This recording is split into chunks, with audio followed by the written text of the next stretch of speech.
parole de gloire. C'est toi le tendre Père. Nous te célébrons encore ce matin, Seigneur. Que ton nom soit glorifié, que ton nom soit magnifié, que ton nom soit célébré, ô Dieu, que ton nom soit proclamé en ces instants. Gloire à Dieu Tout-Puissant, gloire à toi, ô tendre Père, au nom de Jésus. Gloire à toi, Seigneur. Nous disons Amen. Amen. Bien-aimés, je nous salue au nom de Jésus. Et nous sommes heureux de partager ce moment ensemble. Car la Bible déclare, un jour dans ses parvis vaut mieux que 1000 ailleurs. Si tu es dans la joie de la présence de Dieu, nous voulons encore acclamer le roi des rois. Nous continuons avec le même thème que nous avons débuté depuis un certain temps. Pourquoi Jésus était-il mort pour nous? Et le dimanche, le serviteur de Dieu a parlé de la peine. Il a montré que la peine c'était une souffrance.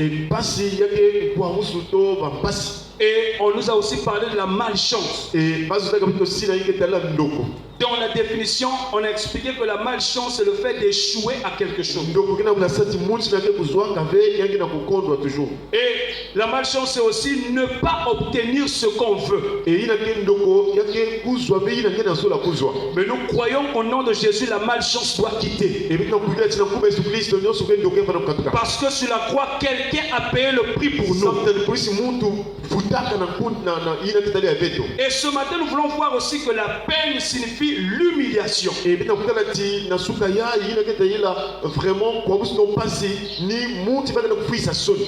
la question que nous voulons nous poser ce matin, comment être délivré de l'humiliation? Comment je peux être délivré de la honte? Et je nous invite encore, bien aimés, à lire un verset. Job chapitre 22, le verset 29. La Bible déclare, vienne l'humiliation. Tu prieras pour ton relèvement. Dieu secourt celui dont le regard est abattu.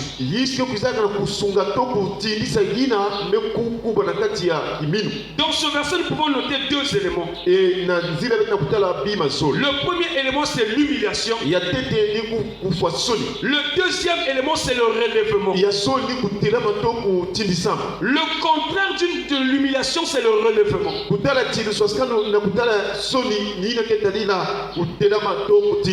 L'humiliation apporte la honte, le désespoir. Je ne sais pas, mon frère, ma soeur. Peut-être qu'il y a un problème qui te tracasse ce matin. Quelle est la situation qui t'a humilié même dans le quartier? Quelle est la situation qui t'a humilié même au travail? Quelle est la situation qui t'a humilié même dans la famille? Mais j'aimerais dire à quelqu'un ce matin, il y a un temps où nous sommes humiliés. Il y a aussi un autre temps où le Seigneur nous relève. Job disait, la Bible que Job disait, je sais que mon rédempteur est vivant. Il se lèvera le dernier. Après avoir été humilié, je sais que le Rédempteur viendra faire quelque chose pour moi. Que le Seigneur te relève ce matin au nom de son Jésus. L'humiliation signifie aussi les soucis de la vie. Et nous avons vu le dimanche que parmi les éléments de la malchance, il y a les soucis, s'attrister de temps en temps. Une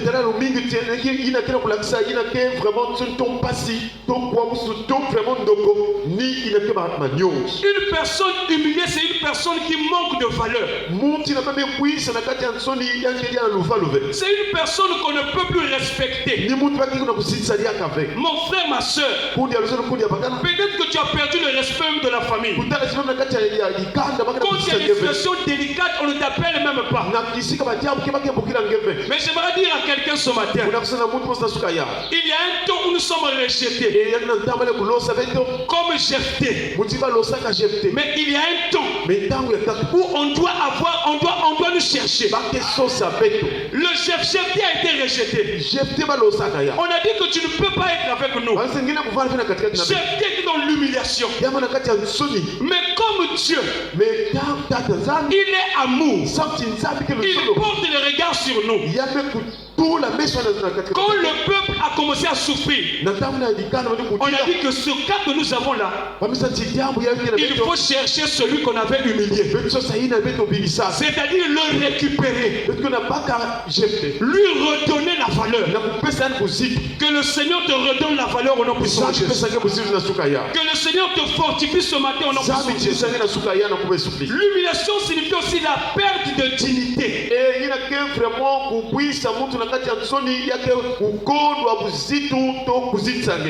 Donc nous savons que dans l'histoire d'Abraham, Abraham avait une femme qu'on appelait Sarah. Et Sarah avait une servante qu'on appelait Agar. Il y a un temps où dans le foyer, le foyer était persécuté parce que Agar était là. Agar a commencé à regarder d'une mauvaise manière sa maîtresse. Et Sarah s'est sentie dénigrée. Sarah a commencé à s'attrister. Sarah a commencé à pleurer. Mon frère, ma soeur, peut-être qu'au début de cette année tu as beaucoup pleuré. Peut-être que depuis un certain temps tu ne fais que pleurer. Mais j'aime une parole de la Bible. La Bible déclare dans Genèse chapitre 21. L'Éternel se souvint de Sarah. Est-ce qu'on peut acclamer le Seigneur ce matin? Mon frère, ma soeur, qu'est-ce qu'il faut faire pour être délivré de l'humiliation? La réponse se trouve dans le verset biblique.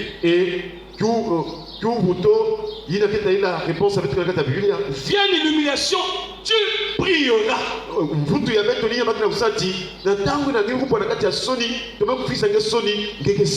Qu'est-ce qu'il faut faire lorsque ça ne marche pas? Il faut entrer en prière. Mon frère, ma soeur, nous sommes dans un temps où la distraction prend de l'ampleur. Nous sommes dans une période où les gens n'ont plus le temps de prier. Quel que soit le problème, il faut entrer en prière. Que le Seigneur nous redonne encore le zèle de la prière. C'est pourquoi un enfant de Dieu ne peut pas passer le temps sans prier. Le Seigneur a dit prier sans cesse. Parce que le diable voudrait aussi nous humilier sans cesse. Que le Seigneur donne la force de la prière. Peut-être que tu étais faible ces derniers temps. Tu n'arrivais même plus à prier. Dès que tu commences à prier, c'est le sommeil. Dès que tu commences à prier, tu commences à somnoler. Mais que tout esprit de somnolence, que tout esprit de sommeil spirituel libère ta vie au nom de Jésus. Que le Seigneur te donne la force de prier au nom de Jésus. Genèse chapitre 25, le verset 21. Isaac implora l'Éternel pour sa femme, car elle était stérile. Et l'Éternel l'exauça. Rebecca, sa femme, devint enceinte. Est-ce qu'on peut acclamer le Seigneur? Isaac et Rebecca étaient dans une période d'humiliation. Ils étaient dans une période de honte, de douleur. Mais Isaac savait une chose. Même si ma femme n'est pas enceinte, moi je vais mettre les genoux à terre. Quand je vais commencer à prier, l'onction de la puissance de Dieu, la main de l'Éternel va entrer dans les trompes de ma femme. Elle va concevoir des jumeaux. J'aimerais dire à quelqu'un ce matin, là où ça n'a pas marché l'année passée, si tu crois en Jésus, il est capable de changer les temps et les circonstances. Même si ça ne marchait pas l'année passée, même si tu as été humilié cette année, Jésus est capable de te donner la fécondité dans le domaine du travail, dans les activités, dans les études. Il est capable de restaurer même ton intelligence. Parce que Daniel à Babylone et ses compagnons, ils étaient 10 fois plus intelligents, plus sages. J'aimerais dire à un enfant de l'école, toi qui suis les études, même si l'année passée ça n'a pas marché, parce que c'était l'humiliation, cette année, entre dans la prière, tu vas réussir au nom de Jésus. Que le Seigneur te donne l'examen au nom de Jésus. Que le Seigneur restaure tes études au nom de Jésus. Alléluia. Amen. Isaac implora l'Éternel. Il a imploré l'Éternel. Parce que dans le psaume il est écrit, tous les hommes viennent à toi. À qui? À l'Éternel. Car il fait quoi? Il écoute les prières. J'aimerais dire à quelqu'un ce matin, Dieu écoute tes prières. Ne sois pas découragé mon frère. Ne sois pas découragé ma soeur. Même si le docteur a dit tu ne vas pas guérir, la femme a la perte de sang. Pendant 12 ans, les docteurs avaient dit qu'elle ne peut jamais guérir. Mais la 12e année, elle a rencontré un souverain docteur. Elle a rencontré le plus grand de tous les docteurs. Quand elle a touché le bord du vêtement, il n'y avait pas eu l'ordonnance prescrite. L'onction du Saint-Esprit a commencé à chasser la maladie. Nous prions ce matin au nom de Jésus que toutes les maladies sortent et libèrent au nom de Jésus. Que le Seigneur restaure ta santé. Est-ce qu'on peut acclamer le Seigneur ce matin? Oui, mon frère, ma soeur. Et la deuxième partie, nous avons dit, c'est le relèvement. Relever signifie restaurer la personne. Restituer ce qu'on t'avait volé. Dans le relèvement, nous voyons Dieu remet ce qu'on t'avait pris. Toujours Isaac, lorsqu'il est allé dans le pays étranger, il a creusé le premier puits. On est venu ravir. Il a creusé le deuxième puits. On a cherché querelle. Mais au troisième puits, qui s'appelle Réhoboth, c'est-à-dire après l'humiliation, l'Éternel m'a mis au large. Nous prions ce matin que le Seigneur te mette au large, que le Seigneur te bénisse, que le Seigneur confonde les adversaires au nom puissant de Jésus. Le relèvement signifie aussi la nouvelle histoire. Après avoir été humilié, le relèvement vient pour changer la page. Ne pensons plus aux événements passés, parce que Dieu nous relève ce matin. Alléluia. Amen. Est-ce que tu peux lever ta main? Gloire au Seigneur Jésus. Le relèvement signifie aussi le changement d'identité.